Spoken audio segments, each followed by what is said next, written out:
এটা কি হচ্ছে? পড়াশোনা করছিস? এই জিম্পু, তুই বইয়ের ওপরে শুয়ে পড়াশোনা হচ্ছে তোর?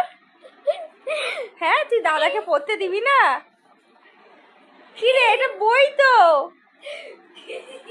বই খাতার ওপরে শুয়ে দেখো, মেয়ের কাণ্ড দেখো। কই রে জিন্টু, টাকা জিন্টু রে। এই জিন্টু, তুই নাম, পড়াবো না আমি দাদাকে। দাদার তো খুব মজা, তুই নাম। তুই এই দিকটাই চলে আয়, আমার দিকে আয়, আমার দিকে চলে, এখানে চলে আয়। দাদার পরীক্ষা, পড়াবো, এখানে চলে আয়, তুই আমার কাছে আয়। ও জিন্টু, চলে আয় তুই এখানে। হুম।